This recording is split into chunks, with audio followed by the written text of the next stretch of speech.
इस सभागार में विभिन्न राज्यों से उपस्थित हुए हमारे सम्मानित शिक्षक बंधुओं को टीम उत्तर प्रदेश का हार्दिक अभिनंदन। आज इस कार्यशाला में मैं रजनीश कुमार सिंह इस सीसीआरटी के मंच पर आप सभी के समक्ष उत्तर प्रदेश की संस्कृति, परंपरा और धरोहरों को अवगत कराने के लिए यहाँ प्रस्तुत हुआ हूँ और आप सभी के हृदय से अपेक्षित सहयोग चाहूँगा। और मंच में मैं बुलाना चाहूँगा विद्यासागर प्रजापति जी को, जो उत्तर प्रदेश का बखान एक कविता के माध्यम से करेंगे। सभागार में उपस्थित समस्त शिक्षक एवं शिक्षिकाओं का मैं नमस्कार करता हूं। मैं विद्यासागर प्रजापति महाराजगंज से हूं, उत्तर प्रदेश का निवासी। मैं आपको उत्तर प्रदेश के बारे में एक कविता के माध्यम से बताना चाहता हूं। आदिकाल से लेकर के आधुनिक काल तक क्या क्या हुआ हमारे उत्तर प्रदेश में, इसके बारे में कुछ पंक्तियों के माध्यम से आपके सामने प्रस्तुत करूंगा। भारत देश के दामन पर हृदय सा है हमारा यूपी, निज सत्ता के मद का लालच देखो क्या मोल चुकाता यूपी। हसनापुर के स्वार्थ के खातिर महाभारत लिख जाता यूपी। वाल्मीकि के कठिन परिश्रम से जग को रामायण दे पाता यूपी। तुलसीदास जी चित्रकूट में मानस को लिख जाता यूपी। लक्ष्मीबाई की तलवारों की दुनिया को धार दिखाता यूपी। मंगल पांडे देखो इनकलाब की भाषा सबको सिखाता यूपी। बाबा विश्वनाथ के दर पर जय जयकार लगाता यूपी।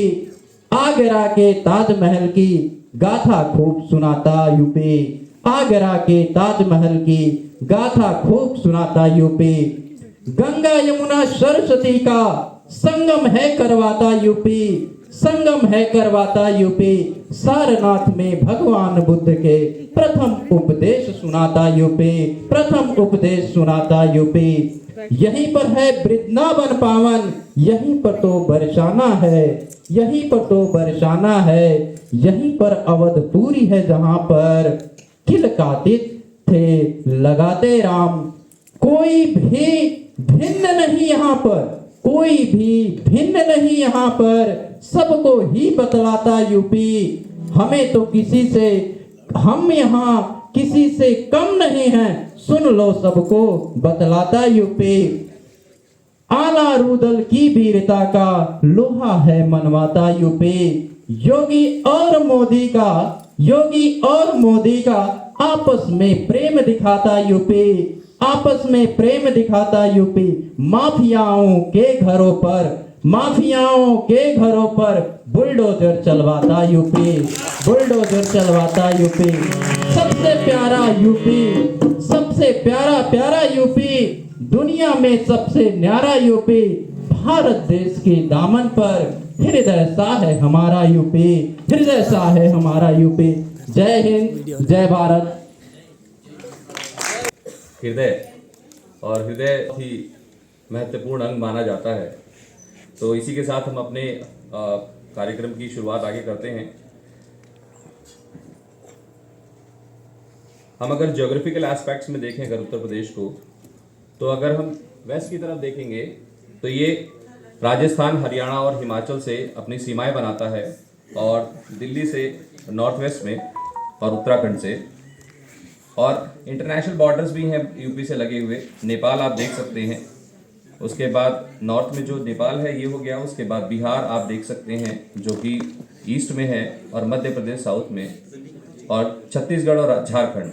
तो इन सभी राज्यों की सीमाओं से लगा हुआ है हमारा उत्तर प्रदेश, जो कि बहुत सारी चीज़ों को बढ़ावा देता है, जैसे tourism, hotel industry, real estate को। आगे बढ़ते हैं। डेमोग्राफिकल एस्पेक्ट्स को अगर देखें तो हमारे उत्तर प्रदेश की जो आबादी है इस समय वो करीब 24 करोड़ के आसपास है, और अगर हम इसका क्षेत्रफल देखें तो 2,43,286 किलोमीटर वर्ग के हिसाब से है। और जो हमारी राजधानी है वो लखनऊ है। मूल रूप से दो भाषाओं को हमने यहाँ पे मान्यताएं दे रखी हैं, एक हिंदी और एक उर्दू। जो करेंसी है वो हम भारतीय करेंसी जो हमारी रुपए चलती है वही है। उसके बाद अगर हम मौसम की बात करें तो यहाँ पे आपको सारे मौसम मिल सकते हैं, जैसा कि आप देख ही रहे हैं। और हमारा जो यूपी का ट्रेडमार्क है बुलडोज़र, वो भी मैंने आपको दिखाया है। और साथ में हमारे जो अशोक पिलर है उसमें एम्बलम है जो इंडिया का वो, और अशोक चक्र जो आप देख रहे हैं ये भी हमारे उत्तर प्रदेश की एक बहुत ही बड़ी उपलब्धि है। अगर मैं बात करूं इतिहास की, तो इतिहास में भी उत्तर प्रदेश का एक अपना ही योगदान है। आप देखें कि 1 अप्रैल 1937 को जब प्रांत थे तब उसमें उत्तर प्रदेश बना, और उसके बाद 1950 में इसको पूर्ण राज्य बना दिया गया। इसमें बहुत सारे विभिन्न कल्चर्स हैं यहाँ पर, क्योंकि देखते हैं अलग अलग स्टेट से जुड़ा हुआ है, तो कहीं ना कहीं एक दूसरे राज्य जो हैं वो अपनी छाप उत्तर प्रदेश को देते हैं। और अगर हम बात करें यहाँ पर भगवान और देवताओं की, तो अयोध्या नगरी, मथुरा और काशी विश्वनाथ जो कि अपने में ही एक बहुत बड़ी प्राचीनतम जीवित शहर के रूप में जाना जाता है। उसके बाद लखनऊ हमने बताया आपको हमारी कैपिटल है। कानपुर हमारी इंडस्ट्रियल कैपिटल है जिसको मिनी मैनचेस्टर भी कहा जाता है। उसके बाद 5th लार्जेस्ट इंडियन स्टेट है अगर क्षेत्रफल के हिसाब से देखेंगे तो। ये कुछ हमारे फ्रीडम फाइटर्स हैं जो उत्तर प्रदेश के हैं। सरोजिनी नायडू जी हैं, मंगल पांडे। आप जानते हैं कि भारतीय क्रांति जो इतिहास आपको बताता है कि आज़ादी की पहली क्रांति जो है वो मंगल पांडे जी द्वारा छेड़ी गई थी सन 1857 में। उसके बाद अनेकों वीर हैं, भगत सिंह हैं, अशफाकुल्ला खान हैं, राम प्रसाद बिस्मिल हैं और रानी लक्ष्मीबाई जी हैं। और आगे की जो कल्चरल एस्पेक्ट्स हैं उसके बारे में मैं बुलाना चाहूँगा विश्वजीत सर को, वो आपको आके इसके बारे में आगे बताएं। धन्यवाद अवनीत भाई। आज इस प्रांगण में उपस्थित सभी शिक्षक साथियों को मैं प्रणाम करता हूं, और मेरा नाम विश्वजीत राय है और मैं आप सभी का वंदन अभिनंदन करता हूं। और उत्तर प्रदेश के इस सांस्कृतिक भवन में मैं आप लोगों को एक छोटी सी कविता के माध्यम से अपना यात्रा शुरू करता हूं। जैसे कि उत्तर प्रदेश समेटता खुद को इतिहास के पन्नों में, उत्तर प्रदेश समेटता खुद को इतिहास के पन्नों में, पीढ़ियों की संस्कार संस्कृति से अपना एक अस्तित्व बनाया, पीढ़ियों की संस्कार संस्कृति से अपना एक अस्तित्व बनाया। उत्तर प्रदेश ने भारत को और भी महान बनाया, उत्तर प्रदेश ने भारत को और भी महान बनाया। हिम पर्वत उत्तर में हिमालय के, हिम पर्वत उत्तर के हिमालय में, रेतीले पहाड़ सजे दक्षिण में, रेतीले पहाड़ सजे दक्षिण में। लिए पश्चिम में राजधानी भारत की, लिए पश्चिम में राजधानी भारत की, घने जंगलों में मिले पुष्प पशु पूरब में। पवित्र त्रिवेणी में संगम गंगा जमुना का, पवित्र त्रिवेणी में संगम गंगा जमुना का, स्वर गूंजते लोक गीतों के त्योहारों में, स्वर गूंजते लोक गीतों। अनोखा संगम उत्तर प्रदेश सजोए विविधता हर पासरों में। लखनऊ जिसकी राजधानी, प्रयागराज न्याय का स्थान है, योग का कर्म योग से बना, हर क्षण उन्नत यूपी को प्रणाम है। तो जैसे मैं आप लोगों को उत्तर प्रदेश के सांस्कृतिक धरोहरों के बारे में कुछ बताना चाहूँगा। जैसे आप देख सकते हैं पीपीटी में, जैसे आप देख रहे हैं पीछे कि हमारे उत्तर प्रदेश में रामलीला का प्रचलन है। आप देख रहे हैं कि रावण का यहाँ पर दहन हो रहा है, साथ साथ रामलीला का मंचन भी किया जाता है। उसी के साथ साथ हमारे यहाँ की होली काफ़ी प्रसिद्ध है। उसी के साथ जब आप देखेंगे हमारे यहाँ दशाश्वमेध घाट की आरती बहुत ही फेमस है, जो कि आप देखते हैं कि इसको धरोहरों में शामिल किया गया है। और जब यहाँ पर कुंभ मेला लगता है, माघ मेला लगता है, ये भी हमारी एक सांस्कृतिक विरासत के रूप में यहाँ पे प्रदर्शित की जा रही है। और महिलाएं यहाँ पर हरितालिका तीज हमारे यहाँ का एक हरतालिका तीज व्रत है जो कि काफी फेमस है। तो अपनी इस कल्चरल यात्रा, सांस्कृतिक यात्रा में मैं सबसे पहले आप लोगों को वाराणसी की यात्रा कराना चाहूंगा। ठीक है, तो वाराणसी जैसे आप लोगों को पता है कि विश्व में सबसे प्राचीनतम शहर जो है वो हमारा वाराणसी है। और यहाँ पर हमारे बाबा भोले काशी विश्वनाथ का बहुत ही जो प्रसिद्ध 12 ज्योतिर्लिंगों में मंदिर है, साथ साथ यहाँ के घाट काफी प्रचलित हैं। यहाँ पर कुल मिलाकर 78 घाट हैं और यहाँ पर विश्व के अलग अलग प्रांतों से कई तरह के श्रद्धालु आते हैं और गंगा नदी में अपनी डुबकी लगाकर जो भी उनको लगता है कि जो भी उनके पाप है उनको धुलने का प्रयास करते हैं। इसी के साथ साथ आपको पता होगा कि काशी की जो सांस्कृतिक, या जैसे आपको पता है कि यहाँ पे जो शहनाई वादक थे हमारे बिस्मिल्लाह खां, जिन्होंने आज़ादी के समय जब इंडिया आज़ाद हुआ था उस समय उन्होंने पहली शहनाई बजाई थी, तो वो भी यही काशी के यही घाटों पे उन्होंने शहनाई बजाकर सीखना शुरू किया था। तो वाराणसी हमारे लिए बहुत ही इंपॉर्टेंट धरोहरों में से एक है। अगर आप वाराणसी से 13 किलोमीटर दूरी पर अगर सारनाथ की तरफ जाएंगे तो हमारे बौद्ध धर्म का सबसे बड़ा धम्मक स्तूप आपको मिलेगा। यहाँ पर माना जाता है कि जो गौतम बुद्ध थे हमारे, उन्होंने जब उनको ज्ञान मिला था तो उन्होंने अपना पहला जो ज्ञान था वो यहीं दिया था। साथ ही साथ आपको यहाँ पर अशोक चक्र या अशोक की बहुत सारी चीजें मिल सकती हैं। उसके बाद हम आगे बढ़ेंगे प्रयागराज, त्रिवेणी संगम का शहर प्रयागराज, जहां पर माना जाता है, जहां पर हर साल माघ मेला लगता है और हर 16 साल पे एक बार कुंभ मेला लगता है। और ये कुंभ मेला आप लोगों को पता ही कितना प्रचलित है यहाँ पे कुंभ मेला, और यहाँ पर रिकॉर्ड तोड़ भीड़ होती है इस कुंभ मेला में। और ये त्रिवेणी जो है गंगा, यमुना और सरस्वती नदी का एक संगम है और इसके चारों तरफ आपको विभिन्न प्रकार के मंदिर मिल सकते हैं। उसके बाद जैसे हम लोग भारत में रहते हैं तो हम लोग अक्सर ये चीज कहते हैं, चंदन है इस देश की माटी, तपोभूमि हर ग्राम है।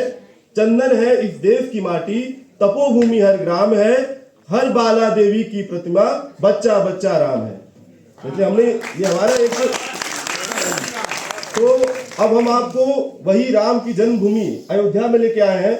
और आप देख सकते हैं, आपको पता है कि राम में ये जो अयोध्या का राम मंदिर आप अभी सुन रहे हैं कि 22 जनवरी को इसका उद्घाटन होने वाला है। तो ये अयोध्या एक तरह से हमारे श्री राम का क्या है, जन्म स्थान है। ठीक है, तो हमारे धरोहरों में से एक ये भी है। अभी अयोध्या के बाद हम चलेंगे अपने आगरा की तरफ चलेंगे। आगरा का नाम आप लोगों ने सुना ही होगा, और जब भी आप आगरा का नाम सुनते हैं तो आपके दिमाग में ताजमहल का नाम जरूर आता होगा। जैसे ही आप आगरा नाम सुनते होंगे, भले आप आगरा नहीं लेकिन आप ताजमहल का नाम जरूर जानते होंगे। तो ताजमहल आप लोगों को पता है कि यूनेस्को के जो 8 वंडरफुल साइट्स हैं वर्ल्ड में, उनमें से ये एक है। ठीक है, और ये फेमस किस लिए है, ये अपने यहाँ पर जब आप आएंगे तो आप देखेंगे कि इस तरह की विभिन्न कलाकृति आपको मिलेंगे, जिसमें से एक आपको मिलेगा आगरा फोर्ट। आगरा फोर्ट अपने दीवाने आम के लिए काफी प्रसिद्ध था, जिसको कि हिंदू सिकरवात राजपूत राजाओं ने बनवाया था, और ये भी एक यूनेस्को के हेरिटेज साइट्स में से एक है। इसके बाद आगरा के बाद मैं बात करूंगा फतेहपुर सीकरी की। फतेहपुर सीकरी भी हमारे यूनेस्को के हेरिटेज साइट्स में से एक है, और यहाँ पर आप लोगों को बुलंद दरवाजा, पंचमहल और सलीम चिश्ती की दरगाह मिलेगी। साथ ही साथ मुगल कालीन जितनी भी कलाकृतियां होंगी, संस्कृतियां होंगी, आपको यहाँ पर इसका समावेशन देखने को मिलेगा। अब हम बात करते हैं आगरा के ही जस्ट बाद हमारे श्री कृष्ण की जन्मभूमि मथुरा की, राधे के बरसाने की, और मथुरा वृंदावन। आप लोग अगर सोच रहे होंगे मथुरा वृंदावन जस्ट वो राजस्थान का बॉर्डर है वहां पर। और मथुरे में जो आप जानते हैं कि यहाँ पे श्री कृष्ण जन्मभूमि, प्रेम मंदिर, फिर बरसाना की होली यहाँ काफी फेमस है। साथ ही साथ जब आप कृष्ण जन्माष्टमी में यहाँ पर आएंगे तो आपको कई प्रकार के मेले देखने को मिलेंगे। जैसे कि कुछ फेमस टेम्पल्स यहाँ पर है, कालिया घाट है, राधा मदन मोहन टेम्पल है, गोविंद देव टेम्पल है, कृष्ण बलराम टेम्पल है।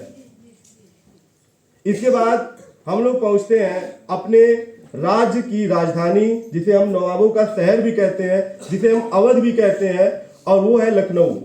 जैसे कि आप लोगों को पता है कि लखनऊ को कहा जाता है नवाबों का शहर, ठीक है। लखनऊ भी अपनी संस्कृति के लिए काफी फेमस है। जैसे कि आप देख सकते हो यहाँ पर मोती महल, बड़ा इमाम बाड़ा, छोटा इमाम बाड़ा, हुसैन क्लॉक टावर, ये काफी प्रसिद्ध है।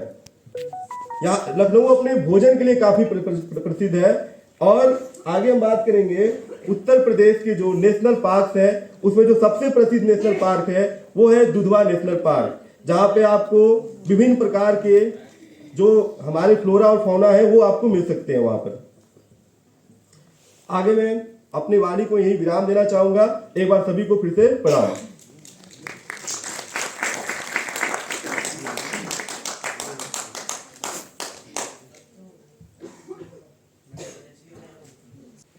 बहुत बहुत धन्यवाद। आप सभी लोगों को सादर प्रणाम। स्क्रीन पे आप लोग देख रहे होंगे उत्तर प्रदेश के खान पान के बारे में मैं आप लोगों को बताने जा रहा हूँ। लखनवी कबाब, बिरयानी, ये जो है इंटरनेशनल टाइप के खान पान है। कुछ लोकल हमारे यहाँ जो है बलिया की बाटी चोखा, नाम सुना होगा आप लोगों ने। बलिया की सतुई बहुत प्रसिद्ध है। दिल्ली बम्बई कहीं भी जाएंगे वहाँ आप लोगों को खाने के लिए मिल जाएगा। और ढेर सारे तीज त्योहारों पे अनेक प्रकार के वो पकवान बनाए जाते हैं। दाल चावल रोटी सब्जी ये तो हर जगह उपलब्ध है। जो प्रसिद्ध है वो आप लोगों को स्क्रीन पे। और उसके बाद खाने के बाद का जो सिस्टम है वो बनारसी पान, मथुरा के पेड़े, जौनपुर की इमरती, पंडित जवाहरलाल नेहरू इमरती मंगा के खाते थे जौनपुर से, शुद्ध देसी घी की। आज भी वो दुकान उसी तरह से पड़ी हुई। फिर बनारस का पान हो गया, लखनऊ का चाट। बाकी इसमें कुछ ज़्यादा है नहीं मुझे बताने के लिए। बाकी जो भी पकवान कहीं के स्पेशल रह नहीं जाते हैं, वो सब एक दूसरे के यहाँ पहुँचते रहते हैं। इसलिए मैं अपनी बात को यहीं पे विराम करूँगा।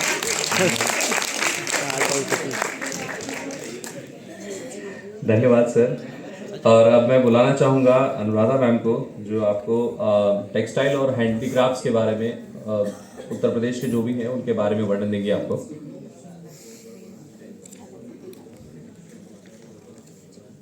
यहाँ उपस्थित मेरे सभी शिक्षक एवं शिक्षिकाओं को मेरा प्रणाम, अभिनंदन एवं अभिवादन। आज मैं आपसे उत्तर प्रदेश के कला और हस्तशिल्प के बारे में बात करना चाहूँगी। उत्तर प्रदेश अपनी कला और हस्तशिल्प के लिए सबसे पुराने क्षेत्रों में से एक माना जाता है।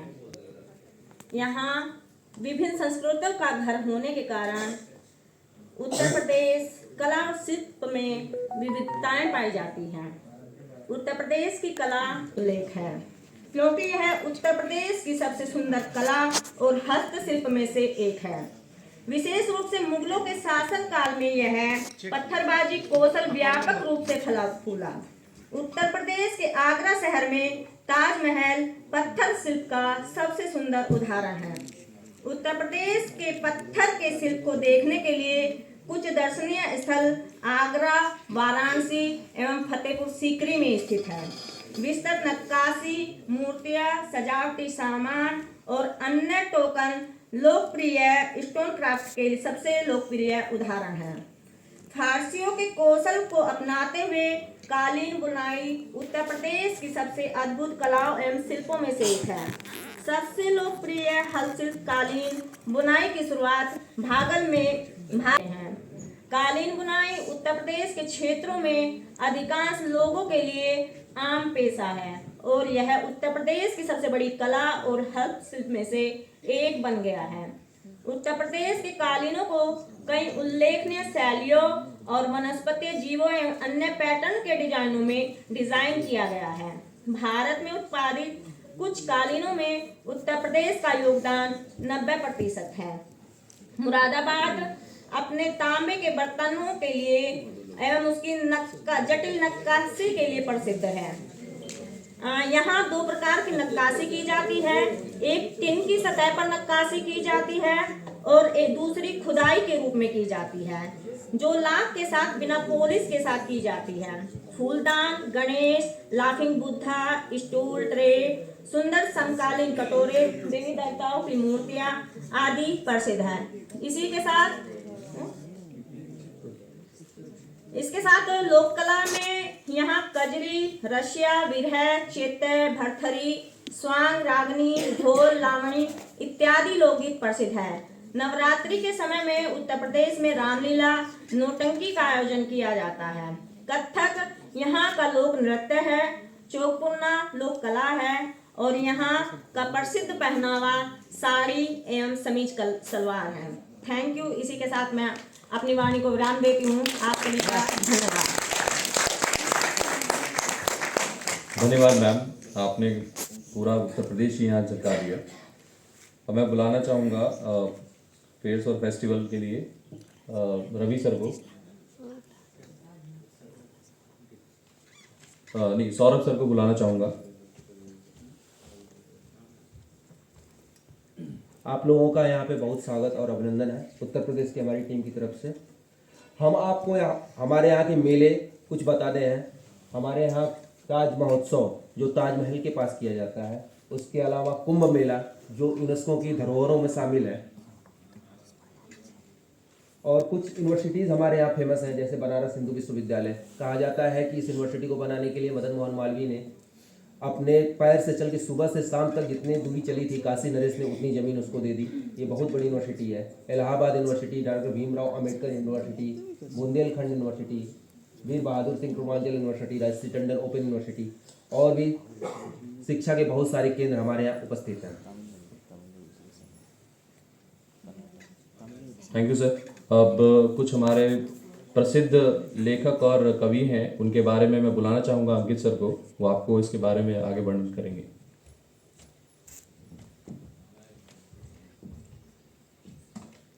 यहाँ इस ऑडिटोरियम में उपस्थित सभी शिक्षक साथियों का को हृदय से राधे राधे। तो वैसे तो हमारा जो साहित्य है वो बहुत ही विविधताओं से भरा हुआ है, लेकिन उसको हम छोटे से छोटे रूप में यहाँ प्रदर्शित करने की कोशिश करेंगे, आपको बताने की कोशिश करेंगे, ज़्यादा समय नहीं लेने की कोशिश करेंगे। तो सबसे पहले हम बात करेंगे महर्षि वेद व्यास। तो महर्षि वेद व्यास के बारे में आपको अच्छे से पता होगा कि इन्होंने महाभारत जैसे महाग्रंथ की रचना की है, ठीक है। इसके अलावा उन्होंने 18 पुराण, श्रीमद् भागवत और ब्रह्मसूत्र की भी रचना की है। इसके बाद आगे बढ़ते हुए हम बात करेंगे महर्षि वाल्मीकि। तो महर्षि वाल्मीकि के बारे में मैं कुछ पंक्तियों के साथ उनकी थोड़ा सा उनको बताने की कोशिश करूंगा। लिख दी जिसने कथा पवित्र सीता राम की, लिख दी जिसने कथा पवित्र सीता राम की, साथ ही बताई भक्त प्रेम भाई भरत और लक्ष्मण का अनूठा, प्रेम भाई भरत और लक्ष्मण का अनूठा, कैसे मां कौशल्या दशरथ से भाग्य रूठा। तो सभी आप जानते ही होंगे, परिचित होंगे महर्षि वाल्मीकि से। इन्होंने रामायण की रचना की थी, जो इनका एक महाग्रंथ है जिसके बारे में हमको सभी को पता है।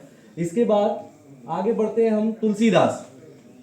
तो तुलसीदास जो है, इन्होंने रामायण की एक कृति को, रामायण जो है उसको अपने शब्दों में अवधी भाषा में श्री रामचरितमानस में उसका अनुवाद किया, जिसका हम आई थिंक कि जितने भी हिंदू धर्म के लोग हैं उनके घरों में ये जरूर होती है।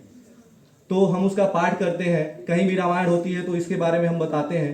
तो तुलसीदास जी ने केवल रामायण ही नहीं, इसके अलावा भी उन्होंने कई सारे दोहे, सोरठे, छंद, चौपाइयाँ इत्यादि की रचना की। एक दो लाइनें हैं, जैसे उनका एक दोहा है, तुलसी इस संसार में भांति भांति के लोग, तुलसी इस संसार में भांति भांति के लोग सब। चौपाई नहीं, चौपाई का ही एक अंश है कि परहित सरिस धर्म नहीं भाई, पर पीड़ा सम नहीं अधमाई। तो इससे हमको बहुत कुछ सीखने को भी मिलता है। ऐसा नहीं कि केवल भक्ति के ही क्षेत्र में तुलसीदास का योगदान है, इसके अलावा दर्शन के क्षेत्र में भी इनका काफी योगदान रहा है। आगे बढ़ते हैं हम कबीरदास। तो जो कबीरदास है ये निर्गुण भक्ति के कवि हैं। इनकी एक ही रचना है, क्योंकि इनको लिखने पढ़ने का ज्ञान नहीं था ऐसा कहा जाता है। तो इनकी जो रचना है उनके जो अनुयायी थे उनके द्वारा किया गया है सुन सुनकर, जो कि बीजक के रूप में हमारे पास संकलित है। और इनका हमारे प्रोफेशन से संबंधित इनका बहुत ही एक विश्व प्रसिद्ध एक दोहा है, जो कि मैं आपके सामने प्रस्तुत करना चाहता हूँ। गुरु गोविंद दो खड़े काके लागो पार,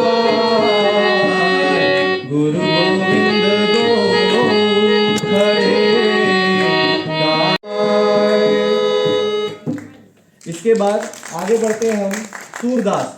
तो सूरदास जो है इन्होंने श्री कृष्ण भक्ति का ही इन्होंने रचना किया है, जिसमें इनकी सूर सरावली और सूर सागर, साहित्य लहरी इत्यादि रचनाएं हैं। इसके बाद है रहीम दास। तो रहीम दास की जन्मभूमि हो ना हो उत्तर प्रदेश, लेकिन उनकी कर्म भूमि रही है आगरा, तो इसलिए उनकी एक रचना मैं बस आपके सामने प्रस्तुत करना चाहता हूँ। इनके भी मुख्य जो हमारे रचनाएं हैं वो दोहा और सोरठा ही है। तो उसमें से एक दोहा हमारे सामने है जो कि हमें बहुत कुछ सिखाता है। रहीमन धागा प्रेम का मद तोड़ो चटकाए, रहीमन धागा प्रेम का मद तोड़ो चटकाए, जोड़े से फिर ना जुड़े, जुड़े गांठ पड़ जाए।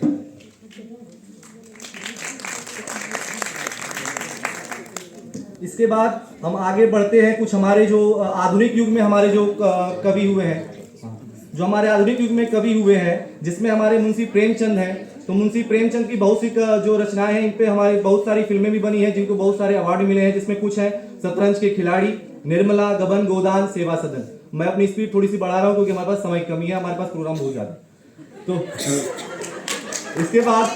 इसके बाद हमारे यहाँ शायर हुए मिर्जा गालिब। सब लोग उनसे परिचित होंगे। तो उनकी एक छोटी सी रचना है, कृति है कि हर एक बात पे कहते हो, हर एक बात पे कहते हो तुम कि तू क्या है, हर एक बात पे कहते हो तुम कि तू क्या है, तुम ही कहो कि ये अंदाजे गुफ्तगू क्या है। इसके बाद देव स्वरूप भाई लोग और देवी स्वरूपा बहनों को मैं हृदय से अपने उत्तर प्रदेश की टीम से आप लोगों को प्रणाम करता हूं और मैं कहना चाहता हूं, देवी देवो शक्ति रूपिणी संस्थितां नमस्तस्यै नमस्तस्यै नमस्तस्यै नमो नमः। तो भाई, भारत हमारा कृषि प्रधान देश है, जिसमें हमारा उत्तर प्रदेश कृषि क्षेत्र में अपने महत्वपूर्ण योगदान देता है। उसी पर मेरा यह लोकगीत है। कहा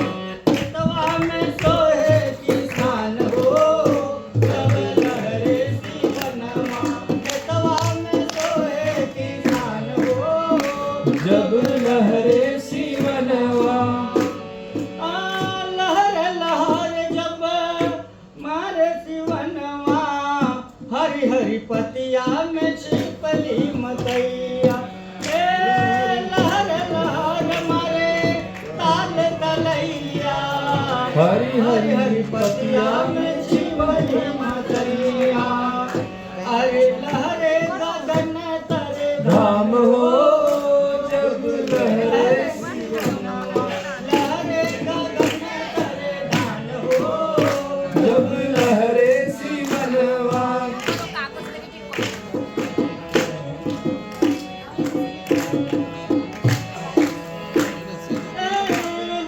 किसान घरे कनवा पे हलवा, बैलन के जोड़ी निहारे बदरवा, जब ले धरे कनवा पे हलवा, बैलन के जोड़ी निहारे बदरवा, अरे बदरा कर ले जलदान हो, जब लहरे सीवनवा, हो जब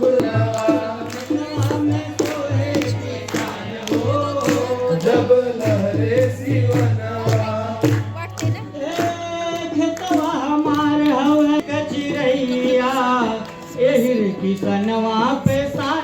बाटे भैया हमारे बाटे सोने के जिलैया हीरे की सनवा पे शान बाटे भैया। अरे इन्हीं से दसवा महान हो जब लहरे शिवनवा बेटवा में सोहे की शान हो। जब लहरे शिवनवा बेटवा में सोहे की शान हो। जब लहरे शिवनवा। अब हमारे उत्तर प्रदेश में एक गीत चलता है जिसको कजरी कहते हैं। वो कजरी गीत, हाँ कजरी खड़े हो जाएंगे तो अच्छा लगेगा।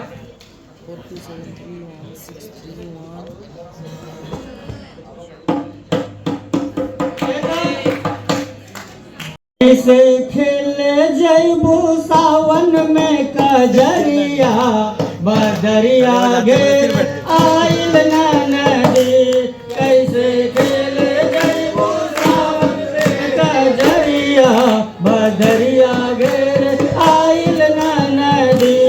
ए बदरिया घेर आइल ना नदी। बदरिया घेर आइल ना नदी। बदरिया घेर आइल ना नदी। कैसे खेले जैबू सावन में कजरिया बदरिया घेर आइल ना नदी। कैसे खेले जैबू सावन में कजरिया बदरिया घेर आइल ना नदी। आगे क्या कहना है? तू तो जात हो अकेली, तू तो जात हो अकेली, केहू संग ना सहेली। तू तो जात हो अकेली, केहू संग ना सहेली। छैला रोक ली है, छैला रोक ली है तुहरी डगरिया बदरिया घेर आइल ना नदी। कैसे खेले जैबू सावन में कजरिया बदरिया घेर आइल ना नदी। आगे आगे कौन लहना है, शिकायत है क्या भैया? कितना कर गुमान। अगर शब्द नहीं समझ रहा है तो भावनाओं को समझिएगा। समझ गए आपकी भावना तगड़ी है। अब दक्षिण भारत के लोग हो सकता है गुमान शब्द ना समझें। गुमान नाज अकड़न, हाँ एटीट्यूड, तो एटीट्यूड है। अरे कितना कर लू गुमान तू होके चले लू कर लू गुमान होके चले लू तान। कितना कर लू गुमान तू ते चले लू तान। क्या हुआ? तोहरा नैना हम तिरछी कटरिया नजरिया नदी। तोहर नैना हम तिरछी कटरिया बदरिया घेर आइल ना नदी। ए बदरिया घेर आइल ना नदी। बदरिया घेर आइल ना नदी।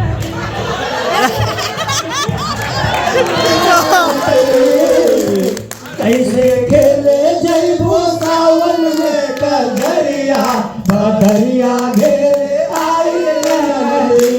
कैसे खेले जैबू सावन में कजरिया बदरिया घेर आइल ना नदी। मदद कराने में बहुत सारे स्वतंत्रता संग्राम सेनानियों का हाथ रहा है, जिसमें हमारा उत्तर प्रदेश भी पीछे नहीं है। तो ऐसे जाबाज और वीर सिपाहियों के लिए मैं थोड़ा सा टाइम लेना चाहूंगा, 2 मिनट, जिसको हम बिरहा कहते हैं। अच्छा लगेगा तो तालियों से साथ दीजिएगा। वतन के सिपाही तबाही मचा दे कि सरहद पे तुमको न जीने दिया। आह उठती जिगर में तूफान बन के हरदम हिंदवासी को जो जख्म तूने दिया। सब्र कर, तेरे कब्र पे तिरंगा फहरा देंगे हम। ऐ कवि की कलम आज ललकारती, कतरा कतरा लहू का बहा देंगे हम।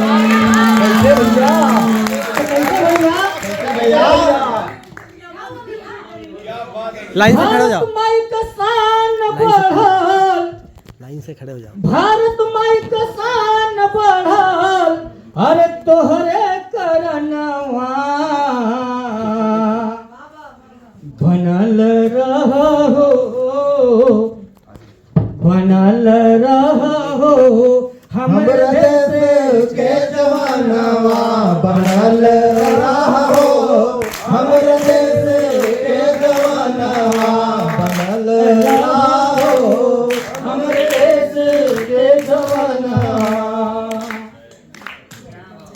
आगे कहा क्या भैया, दुश्मन से लड़ेला खाला सीनवा पे गोली, दुश्मन से लड़ेला खाला सीनवा पे गोली, तुहरे से ही मनेला दिवाली और होली, तुहरे चरण मनेला दिवाली और होली।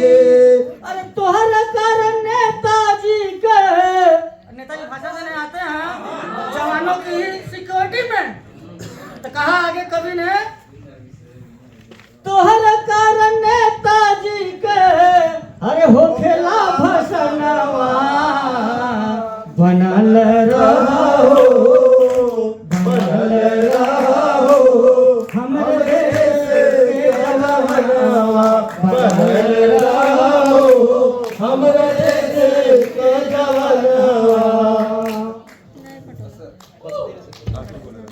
आखिरी की के लिए क्या कहा, रच दिया है विधाता ने जोड़ी सुघर, एक सखी ने कहा जान की के लिए, रच दिया है विधाता ने जोड़ी सुघर, रच दिया है विधाता ने जोड़ी सुघर।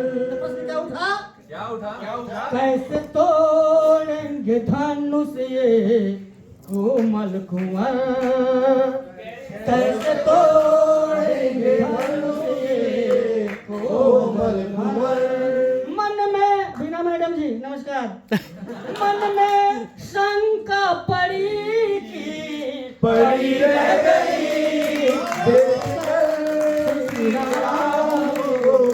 जनक नंदनी देख कर श्री राम को, जनक नंदनी। वही हर प्रश्न का जवाब होता है, हर प्रॉब्लम का कोई न कोई सॉल्यूशन होता है। तो वहीं बगल में दूसरी सखी बैठी थी और कही, क्या ऐसे कैसे कहा देती कि धनुष नहीं टूटेगा, ये कोमल कुंवर है, क्या तुम इनको जानती हो? तो पहली वाली बोली तुम जानती हो, तुम ही बताओ ना।